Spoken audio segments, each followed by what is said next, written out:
नमस्कार शुभ सकाळ सुप्रभातम। आज आम पढ़ा उक्ति उक्तिर प्रकार भेद विषय जाना उक्तिर संज्ञा विषय जाना उक्ति केते प्रकार जाना तार संज्ञा विषय जाना। प्रथमे देखा उक्ति कौन।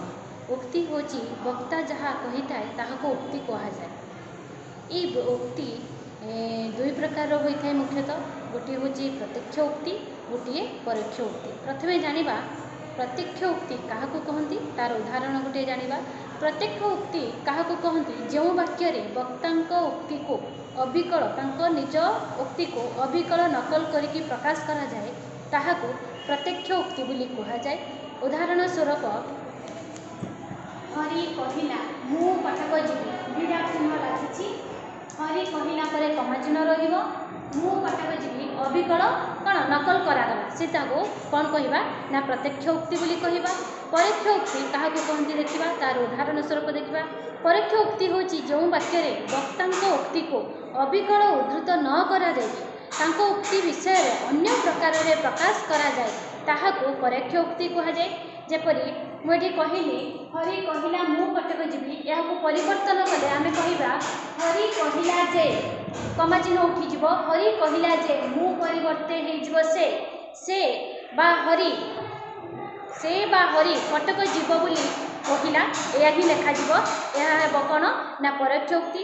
ये उक्ति कहला बेले आम जो कहते वक्ता जो प्रकाश करुच्ची तार कहवा भंगी विभिन्न प्रकार होता है। गोटे हूँ विवृत्ति सूचक अन्यटी प्रश्न सूचक तापर नास्ति सूचक विस्मय सूचक अनुज्ञा सूचक आदेश व अनुरोध सूचक आम कहबार भंगी को जदि प्रकाश करवा ताले यही प्रकार सब आम प्रकाश करुँचे। जानिबा तुमर पाठ्यपुस्तक अनुसार जो अच्छी उक्ति परिवर्तन विषय जानिबा। उक्ति परिवर्तन कौन। उक्ति परिवर्तन हूँ कौन वक्ता जो वाक्यटी कही ताकू आम प्रश्न जदि पढ़ी ताकू प्रत्यक्ष को परोक्ष प्रकाश कर परोक्ष को प्रत्यक्ष कर परिवर्तन करवा।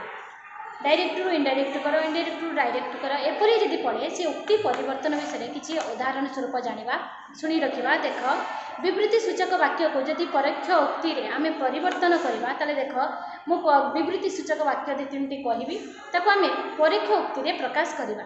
बापा कहले पृथ्वी गोल बापा कहले पृथ्वी गोल बापा कहला पर कमा चिन्ह अच्छी ताको आम परोक्ष उक्ति कले उत्तर हम बापा कहले जे पृथ्वी गोल कमा चिन्ह उठीज विराम चिन्ह उठीज।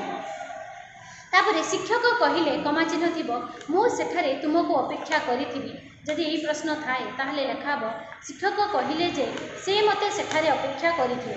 एहीपरि भाव में आम उक्ति परिवर्तन करिपारिबा। प्रश्न सूचक वाक्य को जदि परोक्ष उक्ति प्रकार परिवर्तन करवा से किसी उदाहरण स्वरूप देखा। भीम तांको पचारिले ए पृथ्वी दुख अज्ञान जीव किपरि ताको जदि आम परोक्ष उक्ति प्रकाश करवा ताहले लेखिबा ए पृथ्वी दुख और अज्ञान किपरि जीव बोली भीम तांको प्रश्न कले पचारिथिले लिखिपर। तापर जदि विस्मय सूचक वाक्य को परोक्ष उक्ति प्रकाश करवा ताल लिखा उदाहरण स्वरूप देख प्रश्न थी से कहले आहा लोकटी बिचारा कि कष्ट पाउछि।